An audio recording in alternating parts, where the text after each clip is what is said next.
What's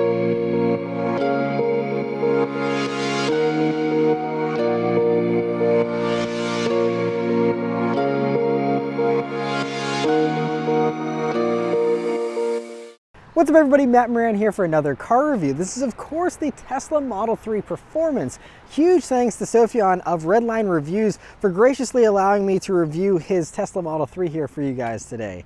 So about the Model 3, well, I mean, there's been so much coverage. I'm sure you probably know everything about this vehicle already, but if for some reason you happen to not know everything about this, then I'm gonna go over most of the basics and cover this like a normal car review while still highlighting many of the very unique features here of the Tesla, because it is so much different than any other vehicle I've ever reviewed in so many ways. But anyway, first thing, right up front here, I think it's, you know, a very unique front end, but I think it's pretty good looking. I mean, these things are all over the place now, so I've gotten used to the looks, and I think it's looking better to me. Now, I still don't love the kind of the upper part of the front bumper there in the middle, how it kind of juts out a little bit more. It gives it a little bit more of a nose than a normal vehicle has, but I still really love these headlamps. It kind of has an Aston Martin vibe to me, and that's kind of the influence I feel from this front end. Is a little bit more Aston Martin, a little more expensive and high-end looking, and I think it's a really cool look with these full LED headlamps. I also love the little arrow curtains you have there in the corners of the front bumper, and a nice little touch there. Also, coming down to the sides here, the performance version gets these large 20-inch wheels on Michelin Pilot Sport 4S tires, which is an awesome combo. And but these wheels really nicely fill out these wheel wells, and so great looking wheels. And then other things going down the sides, you know, you kind of notice it's proportioned a little bit more differently than other sedans and even other like hatchbacks and things like that. So it's a very interesting way that it kind of tapers down towards the rear there, and you have a very, very short trunk lid area. And then going out back there, you know, it's more simple designs there, but I really like the taillights. I think, you know, they're, again, pretty minimalistic, but look good. I also really like how you have a little bit of a lip there on the trunk lid, and so it kind of gives it a little more interesting appearances than you have from, you know, just a normal square boxy trunk on many sedans these days. And so I really appreciate they kind of did make it a little more stylistic than they probably needed to, but I think it looks really good. And then you just have the Tesla badge and the dual motor badge there, and that's it. Now this one, being a performance, should have a carbon fiber little lip on top of the trunk lid there, but this one doesn't have it yet. Sofyan's still waiting for Tesla to ship it to him. So that's just one of the quirks of Tesla, is you don't get all of your vehicle whenever you buy it. So he's still waiting on that. But you normally would have that, and that would also kind of spice up the back end here on the performance one specifically. And so overall, I think it's a very good look. I think these days they're becoming so common that it does blend in, especially in some of the you know, less bold colors. But here with the more colorful, you know, blues and reds and stuff, I think it really stands out nicely and looks great. Whereas for the interior of the Tesla Model 3, well, it is completely different than any other interior I've ever reviewed, and it really, you know, takes a little getting used to, but it is pretty wild. So first off, sitting down in these seats, that is one thing that's pretty traditional, and although it's not a traditional material, it looks like leather, but it's actually this like vinyl type material, and it's like super white and super soft. They're like marshmallowy looking and as feeling. They feel like you're sitting on marshmallows. They're just really great seats, and just so soft and comfortable. And then they have the typical adjustments here, nothing super advanced. You do have lumbar adjustment, and then, you know, the basic adjustments, and that's it. So no adjustable bolstering. I know, you know, since this is the performance model, it would be nice to have something with a little bit of a sportier bolster, especially for the torso. It's a little wider than I would like for a sport model. For, again, a normal, you know, daily drive or commuter vehicle, this is fine, of course, and it's going to fit all body types, but I do wish that was a little sportier. Thigh support, though, is pretty nicely bolstered and feels really good, but these seats are not unique to the performance version. You get the same seats regardless of what model you get. But anyway, really love them though, and they're also heated here in the Model 3, but not cooled or, you know, ventilated. So that's the only downside to them, but you know, it still is a very nice seat. Next is the steering wheel here, which is a little bit of a thicker but a smaller wheel. It's a pretty small rim, but really thick and chunky. It's almost as thick as a BMW M wheel actually down here in the lower portions, but on the upper part here, it's got a nice 93 grip, although it's a little bit of a chunkier 93 grip, but feels really good. And then you have little 10 and 2 notches, and then you just have these two wheels here on the wheel itself, and so they also can rock left and right, but those control basically everything. Like, you only have a turn signal stalk and then a gear shift stalk. everything else is controlled through this screen. And so like even if you want to adjust the steering wheel or anything like the mirrors, that is all done here with these little wheels on the steering wheel, which is kind of crazy. And so that's it as far as traditional car stuff. You know, you're looking forward, there are no gauges. You just have your little air vent that it's like a very narrow slit that just runs the entire length of the dashboard here, and is very interesting. So I mean, because of that, you have an excellent view forward. Coming over to the center, this does everything. So you have this huge screen. I don't even know the exact sizing of it, but it's massive here, bigger than any other screen outside of, I think, you know, the Model S, which has a bigger, more vertical screen. But I really like the way this is just so high resolution and looks very, very cool. It's also important to note that I have never played with a Tesla Model 3 until today. I've never used this screen.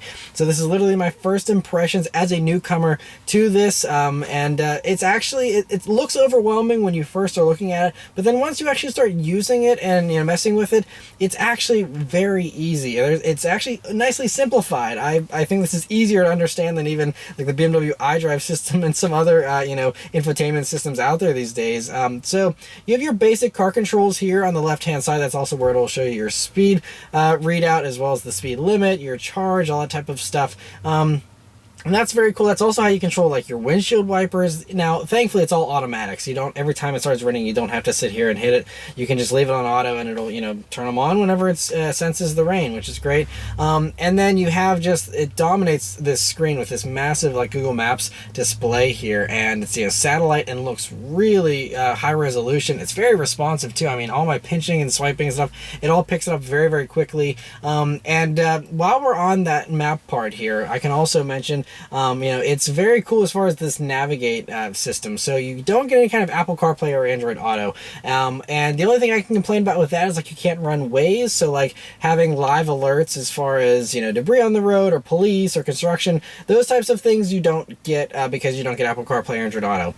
Otherwise, though, and Sofyan said this as well with his ownership experience here, is that, you know, he doesn't miss not having CarPlay really because this navigation is so easy to use. You just type it in. It's a very quick responsive touchscreen. But it's really cool because, you know, it's all tied into the supercharger network here that Tesla has, which is what really sets them apart from other electric vehicles with just a massive network, so that you can go anywhere in the continental United States and be able to get there, you know, with plenty of chargers, when, you know, without inconveniencing you too much, although you do have to wait at a charger. But anyway, so when you navigate, like for example, I'm navigating from Virginia here where we are to PNC Park, which is in Pittsburgh, which is where I'm from, and it'll, you know, sit there and it takes it a good 30 seconds to a minute to calculate all this stuff, at least where I'm at with my current service level of, you know, the LTE. And on that, you know, but it figures out, okay, you need to stop once, this is how long you're going to stop for, this is what your battery level is going to be whenever you do stop, and whenever you get to your destination, this is how much battery you'll have left. It's just, it's brilliant. It's really cool because you don't have to think about it at all. It just does it all for you, and that is very cool to have all that. And of course, with the this one has the full self-driving feature, which is kind of misleading. It's not full self-driving, but it is the very advanced adaptive cruise control system, and it does do the navigate on autopilot, so it'll actually get off of exits for you and everything automatically too. So it'll drive itself if you're going all highway, you know, much of the time. Of course, you still have to have your hands on the wheel and be paying attention, but, you know, it will do the steering and the braking and accelerating for you, which is very cool. Moving on, we have the music portion here of it, and that's also very different and completely, you know, strange for normal car buyers, because, you know, you go into it here and there's a few different options. So you have streaming, which is, you know, Tesla's own streaming service, and I believe this is free no matter what, and I don't think it has ads or anything, but there is no satellite radio here in the Tesla. You can't get it. It's not even an option. You do have regular FM radio. You don't have AM radio either. So your music options come down to FM radio, Tesla's own streaming service, or streaming Bluetooth from your phone. In that case, you could do, you know, Spotify or whatever from your phone, but you're not going to see that display on here, unfortunately, other than just your basic, you know, the title of the track and stuff. There's also tune in. I'm not sure, you know, how that works, but so those are your three options. So if you're an audiophile, although, you know, you do have the very quiet interior of this vehicle, and it does have a premium sound system here in the higher versions of the Model 3, you don't have any options for a wired-in source at all. There's no auxiliary jack. All the USB jacks in this vehicle are charge only. They will not actually transfer data, so you can't play music off of your phone through a USB. So wired in source is not an option. And those who are real audiophiles when it comes to music, you know, they want to have a wired in source, and you don't have that option here, unfortunately. There isn't any kind of SD slot, there isn't any kind of CD drive, nothing. So you have to have a wireless connection from either the internet or your phone to have music, which is a little bit of a downside, but so far even the streaming service here from Tesla sounds really high quality. So for 99% of people it probably won't be an issue, but if you do love music, you know, it might be better, you know, in other vehicles, of course, with higher end stereos that you can't have a wired in source. But otherwise it's great. It's very easy to navigate here. The only thing I will say though is the volume control is all the way in the bottom right corner here of the vehicle, and I honestly wish that was moved to the bottom left here so it was closest to you, because it's kind of a reach in order to change the volume there, or even put it in the middle would be kind of nice so that both passenger and driver could use it easily. But it's pretty responsive, you know, with the screen. You can also drag around the volume if you want to change it quicker. But then moving on to that, we have another little mini area here which has a calendar, other little apps and stuff. Then you have your heated seat controls, which you don't have to go into a submenu for. Now you can if you want by hitting the climate button and then going into the seats, but you don't have to do that. But that's how you turn on the air conditioning and stuff through that climate button. And then also that's how you change those air vents. You drag it around and it moves it appropriately. And so that's going to take a little trial and error to get right, but it's interesting, you know, so you can't even physically control the air vents. You have to go through the screen. It's just kind of wild. It's, you know, it's a lot of stuff all in the screen, but it's really not bad, and I actually love this setup more than I was expecting to. And like I said, I still would miss Waze personally if I owned one of these, but other than that, it's really an awesome setup. There's also lots of Easter eggs here in the Tesla. So you see this little T at the top, you hit that, and then you can pull down, and then that's when you'll see all these things. So you have like a fart mode, and so you can do fart on demand. Just does that. It's very juvenile, but you know, if you don't take life super seriously, stuff like this can be really fun. And again, just it's what separates Tesla from the rest. No other car company in a million years would put something like this into a car, but Tesla does. There's all kinds of stuff you can also, there's a sketch pad, you know, there's a fireplace. So this whole display will be a fireplace. There's Atari games. You're going to have it look like you're driving on Mars. There's Christmas stuff. They always are adding stuff, more cowbell. I mean, it's really just pretty brilliant and hilarious. And so if you like little toys and quirks and Easter eggs and stuff, you have a boatload of them here in the Tesla. And again, it's just one of the more fun things about Tesla, you know, that it's a very different car company. They're very quick to roll out updates and stuff. Like, for example, there's the dog mode. And so there's all, I mean, I could spend probably an hour going through all the little features and quirks here of the Tesla here, but those are just a couple of the highlights. Getting back to some more practical stuff though, storage space here in the Tesla is really amazing. I mean, it's unmatched in its segment, and honestly, I think it's even better than most like 3-row crossovers that are family friendly. So first off, in the doors here, you have a large pocket with a bottle holder, which is great to see. Coming over to the center here, you have this massive area that splits two different directions. The top part goes up and the bottom part opens back here. And so you see this wireless charging pad. So if you haven't paid $100 to have that in there,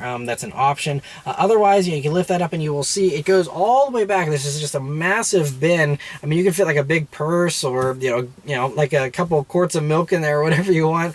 And there's two USB jacks back there as well. But if you have this wireless charging pad, you have to plug both of those into there. Also, you have two cup holders here, which are an awesome, you know, just good placement for those. And you have the center armrest, which is pretty nice and softly padded. You open that up and you see, first off, this normal size bin, which is a good amount of space on its own. But then you can lift this up and then you will see that that is a massive area that again is pretty deep and goes even farther back than, you know, the cutoff you see here for the plastic. And so really nice usable space there. There's also a traditional power outlet in there too, which is great to have that.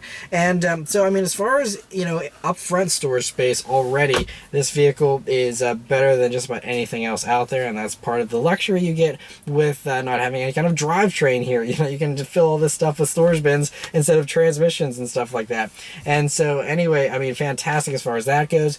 Backseat here in the Tesla Model 3 is also very good. So again, those seats are so soft. Again, I feel like I'm sitting on marshmallows, and that's not even an exaggeration. Like, that's actually how it feels. It's so soft. Anyway, I'm 5'9", me sitting behind myself. I have about 3 to 4 inches of legroom to spare back there, and so a really spacious back seat. You also have plenty of headroom. You have a glass roof here, and you can see it goes all the way back. It's a continuous piece of glass from the middle of the roof all the way to the trunk lid there. And so, and then the glass continues. You just have that center pillar there with your map lights, and then otherwise this whole front area is all glass too. So a very airy feeling interior for sure. That combined with these bright white seats, I mean, this is the lightest cabin I've been in a while, I think. And so other things to note here though, you have pockets in those doors back there. You also have air vents when you look forward, and 2 USB jacks nicely placed at the top there as well. And also if you look, you'll see that there's a cutout there for feet for the middle passenger, and it's, I mean, I've never seen that in a car before in my life. I mean, you can actually fit your feet underneath of that center cubby there, and that's great. And so that means that you could actually very comfortably fit 3 people back there every day, and it wouldn't be a hardship because that middle person still has ample leg room there. And they also for the heated rear seats, it's usually in most cars the outboard rear seats that are heated, and the middle seat doesn't have any heat.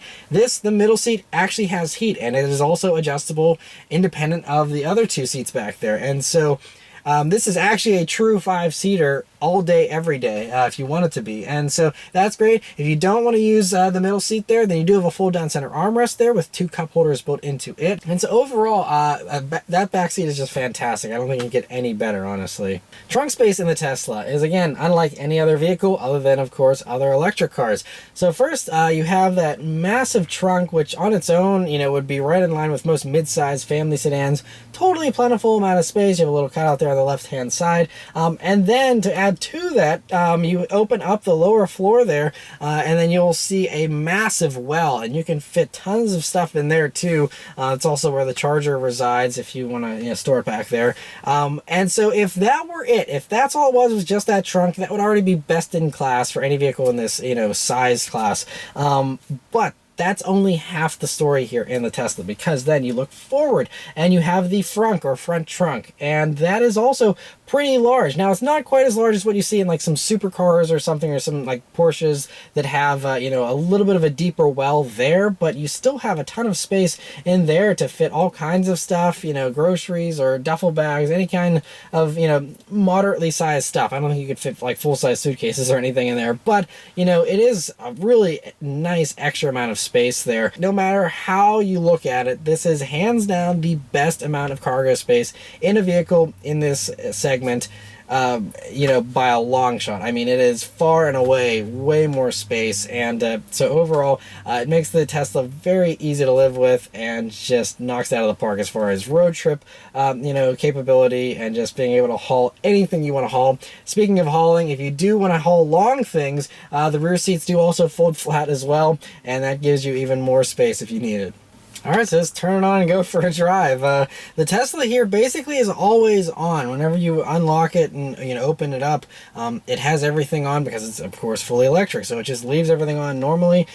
So basically all you have to do now, as far as keys go, you have either a card you can hold here, or you have your phone, and you can pair that up, and then your phone can always just work as the you know, key to the car, which is kind of wild. But if you want, you can just leave this in your wallet or something, and then you never have to pull out a key either way. But then all you do is just push down on the stalk for drive here, and then you start going. So there's nothing to do. It's kind of wild. There is no startup. Alright, so setting off here in the Tesla Model 3. So so much stuff to take in. I guess first we can talk about the visibility here, which is phenomenal. I mean, you have a very low dashboard, and so you just have a massive windshield. The A-pillar is thicker than I was expecting, honestly. It's pretty wide, and then you also have a little speaker here, and so it's a little chunky, but because this is so low, it doesn't really hurt visibility, and it's nice that the mirrors do kind of come off of the door a little bit, so you do have a pretty good you know, angle around that mirror. So overall, very good visibility forward. View out of the sides is great, and view out of the back is also great as well, since you have that one giant piece of glass, so your only limitation is really that rear view mirror. And pulling out onto a main road here now, I think the first thing you have to talk about is how quiet it is in here. I mean, it's as quiet as most luxury vehicles, quieter than a lot of luxury vehicles, honestly. And so part of that is because you don't have the engine, and so it's just and it's so seamless too, because you have no transmission or anything, and it's of course instant torque here with the electric motor, and so everything is so responsive. Throttle response is immediate, of course, and very sensitive too. Now you can go into this menu here in the screen and change there's sport mode, and that also can be changed for steering, and so there's also chill for the throttle if you want to have it more relaxed. You want to save electrons, go ahead and chill. You're gonna get into your Mustang and be so confused after you're driving this, right? I know, I will. By the way, yeah, sorry I didn't introduce him, but Sofyan is here riding along. This is his vehicle that he graciously allowed me to review. I've been wanting him to review this because I have not seen him floor this car yet, so I'm just as excited as you guys when he does finally floor it for his reaction. Yeah, it's gonna be funny, I'm sure. So yeah, so you can change all that stuff, but it's really a pretty natural driving experience once you get used to the regen. Now you can turn that off, that's another thing. Now Sofyan prefers to have that on because you can basically do almost one pedal driving. Yeah, it really bothered me at first, but once you kind of get used to it, like the one pedal thing is really nice, and you just realize all the other brands, their regen is weak compared to Tesla's. So it would be cool to have paddle shifters that change it up, though. You know? Yeah, like I think Honda does that the Chevy did it with the Volt, where you can pull and hold the paddles. Even the Kia Niro EV, you can do that. Yeah, I mean, I guess that adjustability where you can custom tailor it would be nice. So yeah. there's a little tweaks here and there, but I kind of you get used to it pretty quick, and you're kind of like, honestly, when I drive the Porsche, or other cars, I miss like the regen braking. Yeah, it saves your brakes too. Yeah, that's true. So we're going around a couple of corners here, and one thing is I love the sports steering too. It really is nice and weighty, you know. I like the. It's very quick steering. It's darty because I don't. You've driven a Model S. Like the Model S's steering is like dead. A lot more relaxed. Yeah, like this car's steering is very sports car. Like some people have said it's too darty, but I think it's perfect for what it is. Yeah, I mean, we just drove the Supra yesterday, and this is even way quicker and sharper than that. You know, it's kind of. Do you know the exact steering ratio? I am not sure. I know that the Performance has a slightly faster steering ratio. I want to say, and the suspension is lowered, I think, like a half an inch compared to the non-Performance. Nice. Yeah, it almost feels as quick as like a Giulia or something. Like it's really darty, but it feels great. And yeah, I mean, you know, really, since this is an electric vehicle, that's all there is to talk about as far as like. Sorry, there's no engine noise or anything. Yeah, there's no noise. I can't talk about a transmission. I can't talk about power delivery. Like nothing. So, you know, we're gonna have some corners here. We can try and sample that a little bit more. But yeah, because that is one thing. These are what, around 4,100 pounds, I believe. This one's about 4,000. Yeah. Okay, so yeah, I mean, it's heavier than like a 3 Series or C-Class probably by a little bit, but not too bad. Does it feel heavier to you when you're driving it? It feels weighty and like substantial, but not in like a holding me back way. Right. It just feels like you're driving something a little bit, I guess kind of like a BMW, like a 6 Series or something, where it feels very like solid. All right, but the moment you all have been waiting for, I'm gonna turn onto this straight road here and see how it does. I'm ready. Here we go. Holy crap! Oh man! That was actually like a roller coaster. Your stomach kind of goes back there. Yeah, and I say that about like supercars sometimes, but no, this is like completely different. It's just like, oh man! It feels like what it looks like when you hit the NOS in Fast and Furious movies. Yeah. Like that's what this feels like. It just, oh man, that is addictive. Oh, I can do that all day. And it's so easy too. How do you get decent range out of this thing? I would just be draining this battery in record time. Oh man. So anyway, the Tesla Model 3 here, speaking of specs, it has 450 horsepower, 471 pound-feet of torque. 0 to 60 is 3.2 seconds, and you can basically do that every time. No professional driver needed. You have all-wheel drive. You have, no trickery. It's just you hit the gas and it goes. And so you can actually experience 3.2 seconds 0 to 60 in a vehicle that's only 60 grand. That's the crazy thing. Yeah. It is a lot cheaper than an M3. Yeah, way cheaper. And I mean, M3s only dream about doing 3.2 seconds 0 to 60s. So this is, I mean, amazing. That was just, that was wild. Do another little just first as my camera gear goes flying. I should have warned you to secure your camera. Yeah. Man, I'm gonna need ratchet straps to hold that stuff down. Oh man, this is crazy. Whew, I'm like flushed and like warm. I was speechless when I first did it. I was kind of just like, really? Is it really this fast? Yeah, that is wild. Oh man. But that's why the regen braking's so strong, because you can floor it, then let go, and you're not speeding anymore. Yeah, it just scrubs it off immediately. And it's stealthy. There's no noise, so the cops, they really don't hear you doing this. Yeah, like you do in your Mustang, but yeah, that. If I go full throttle on that thing, the whole block knows about it. This, yeah, you can be sneaky. It's great. Yeah, I don't know. That's basically it as far as driving. Sounds like you're stuff. Speechless. I don't know what else to say. It's just fantastic. I don't know. We have a couple of corners here. We can try out the handling a little bit. This one's nice and tight. See, yeah, we've got summer tires on this one too, so. Yeah, 235 wide Michelin Pilot Sport 4S's, and I mean, it had tons of grip. It was super low center of gravity with those batteries, just, like a skateboard style there on the floor. So, I mean, it really felt nice and flat. There's no drama. I mean, you get 20-inch wheels too, so that really limits any kind of flex, I think. Yeah, so I haven't taken this car out to the track yet. I'm dying to. I've just been so busy, but I want to try out the track mode because, I mean, this thing supposedly will drift, and you feel it from the way you drive. It's like very sporty and like confident feeling. Yeah. It doesn't feel big at all. It doesn't really feel that heavy either. Yeah, honestly, like I think I don't know, M3 probably feels about this heavy, honestly, and it's just. Yeah, it's a totally different feeling though. Like, it's hard to, like, it should be comparable to like an M3, but this is just like hands down like so much quicker that it's just like, I feel like I should be just comparing this to supercars, like it's just wild. And it's just a completely different type of thing, because like, for example, this is very similar horsepower to my Bullet, 480 horsepower in my Bullet, and that's like, you gotta wind it out, you gotta shift, you wait for the power. I mean, this thing would blow the doors off of my Bullet. Well, that's why I was sad when I got my Cayman, because this thing will smoke it all day long, and I'm like, that makes me sad. But at the same time, I enjoy driving this thing because it's so easy to access the speed. Yeah. Like, and with the all-wheel drive, like in the wet, I know you haven't driven this in the wet yet, but in the wet, it doesn't even have really any tire spin. Wow, that's I'm shocked about it. It's like Tesla's all-wheel drive system, and just the way that it just delivers the power. There's very little drama. So if you're looking for a wheel spin, sorry, it's not really here, but but you do get like face distorting thrust. So. Right. But everyone seems to want all-wheel drive. Like, Mercedes is talking about going all-wheel drive for even the AMG models, and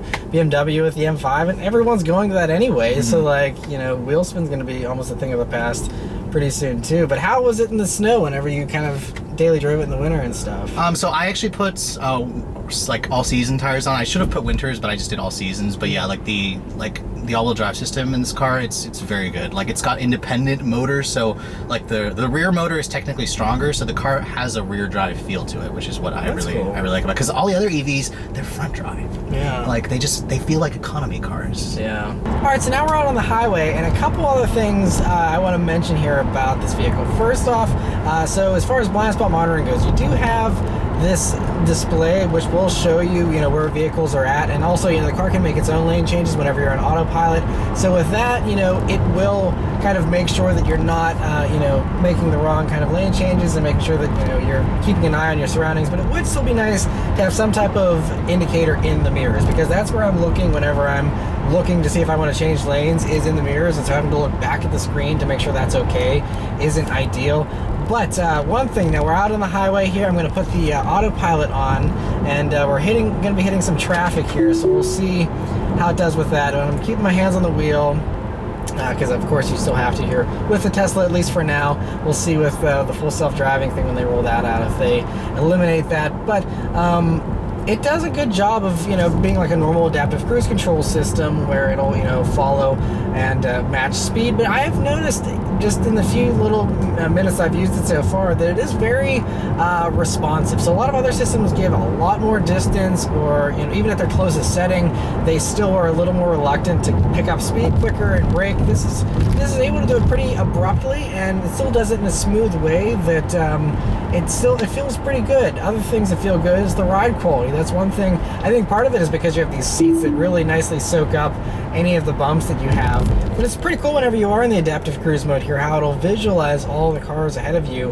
and so it can actually show that it's seeing more than one car in front, so it can see a couple of cars ahead, which is very cool, and even show you what's coming up behind you and stuff. So that is very, very handy that it does that. That was it telling me I needed to put some pressure here on the steering wheel. It gets a little confused, so it just disengaged the autopilot because we're in a merge type of a lane here where the lane is way too wide, and so... Yeah, you even saw the lane squiggling. It started to do a dance. Yeah, it was like freaking out, like, what's going on? So it's nice that it kind of informs you on everything, though, because a lot of other cars just give you like a warning light, and this is like, here's exactly what you need to do, or what, you know, is going wrong. Well, it gives you more confidence, because when you can see visually here what the car is seeing, you're kind of like, okay, if the car sees that, it should brake. If it sees that, it should brake. Right. But yeah, it just takes some getting used to look over here. But another nice thing that even Sophion mentioned earlier is that you don't have to resume. Once it comes to a full stop with the you know, adaptive cruise here, it will resume on its own, which is great. So you don't have to, a lot of other cars you have to hit the gas again in order to resume the cruise control, and this you don't. So you can actually just like not use your feet, and it's going to do everything for you, which is you know, I think if you're in daily traffic like this, yep, that goes a long way, I'm sure. No, I used to get super frustrated with this always, because this is the normal scene here in the DC area, but with this car, like your foot's kind of just resting, and you see it slows down to a complete stop, and then we'll resume pretty fast. So I'm just kind of like, oh, what do I do now? I guess I'm gonna go on my phone. Yeah, it's a slippery slope. when level 3 eventually comes here, then we can do this legally, right? Yeah, we'll have to see how that all plays out and how the regulations play out, because that's the thing is, you know, Elon talks about that stuff, but, you know, is the government going to actually let him do that without LiDAR and all that kind of stuff, you know? We'll have to see. It'd be interesting. I think eventually they're going to have to. I mean, because other parts of the world, like, I have like an Audi A8 right now, the new one, and that's the first car in the world to have level 3 autonomy, which means I don't have to pay attention. But it's not here in America because of the regulations, so... Yeah. I think the US will eventually have to catch up. Yeah. It was impressive, the little demo video they showed, though, of it doing the city autonomous driving, you know? So if it can get there, I mean, it's impressive. I still feel like I wish that there was more driver monitoring stuff. I wish that there was, you know, the LiDAR sensors as a backup, you know, instead of just relying on cameras and stuff. Because has this ever, like, bailed on you in, like, bad weather or anything like that? Like, as far as, you know, like the sensors getting blocked or the cameras not... So yeah, in the winter when it had snow build up, it would just kind of flash a warning that says visibility is reduced or something, and it wouldn't allow the full adaptive cruise. But it tells you everything. If there's something wrong, it'll tell you. But yeah, that's kind of a problem when one of those cameras gets covered up, which is the same problem in every other car. Whenever one of the cameras will get covered up with snow or whatever, it'll tell you that the forward collision warning is shut off. So that's something I guess every manufacturer needs to get past. Yeah. And I mean, I guess, you know, for our generation, it's fine because we all know how to drive still, but I'm worried that, like, you know, 10 years from now, people are going to get used to doing everything, and then it's like, wait, you have to take over, and people are like, what do I do? And then, you know, you're just like, would make it even worse. You think, like, snowstorms, you have tons of accidents already. Like, with that, it's like, no one knows how to drive anymore, literally does not know how to drive, and it's like, we're all just wrecking into everyone because no one can control a car anymore. Basically, like, kids born today, we're gonna look back when they're our age. We're gonna be like, when I was your age, I had to drive myself to school. Like, now you guys just punch in your GPS destination, it just takes you there. You can go to sleep. Yeah. I mean, I think the ride's great, and I mean, like I said, it's so quiet in here, and all the materials on the inside here are pretty nice. That, you know, I feel like this is totally worthy of a $60,000 car. Like, yes, you don't have the leather and the wood and stuff like my wife's Mercedes has, but, like, I feel like this still, you're not going to get in this and be like, wow, I got ripped off spending 60 grand on this, you know? And then you consider the performance, it's the same thing. With other sports sedans, you're paying for the performance, and I feel like you look at it that same way, and it's totally justifiable. Yeah, I mean, you don't even need the performance model to enjoy this car. Like, even if you guys just get the dual motor non-performance, that's still 4.5 seconds to 60. I mean, that will smoke a lot of cars, a lot of sports cars. Right. And you can just do it all day long, and there's no drama. But I think that's the beauty of this car. Like, yes, it's not as luxurious as, you know, the other brands like Mercedes or BMW or whatnot, but it offers a different kind of luxury, and that's like the speed, the electric lifestyle, the tech, and the self-driving stuff. And that's really, I think, is the key to Tesla's success. I mean, yes, they're not perfect, no brand is perfect, but they had the initiative, or they had the, what's the word I'm looking for, the balls to do with this stuff. Like, they had the drive to say, let's do what all the other brands wouldn't do. Yeah. So until all the other brands catch up, Tesla right now, they're at the forefront of electric cars, which I hate admitting. I truly do hate admitting. Well, hey, I mean, it's a free market, and they're doing it the best, and so they're reaping the benefits. So I hope that they can, you know, figure out all their you know, financial instabilities right now, and, you know, become a solid company that can, you know, last for a long time, because they are, you know, pioneers of this stuff, and that's why everyone's trying to catch up to them, because they were willing to do what no one else would, and so I think they're going to continue leading the charge here, you know, for at least the next few years until the Germans and stuff try and catch up. We'll see what they do, but yeah, this is very impressive, and it does kind of feel like I'm driving the future, you know, in a lot of ways. But yeah, that's basically about it, guys. So huge thanks once again to Sofyan here for letting me review it. And if you guys want to follow, he's going to be closing in on 10,000 miles here. He's going to do an update video on that, and, you know, what it's like to own one of these. So even if you're a Tesla fanboy, you know, you can, you know, follow along with him and, you know, kind of see what it's going to be like to own one of these over the long haul. Yeah, overall, I'm really impressed with it. So yeah, thank you again. Thank you guys very much for watching. Let me know your thoughts on the Model 3 in the comments below, and I'll see you guys next time. Take care.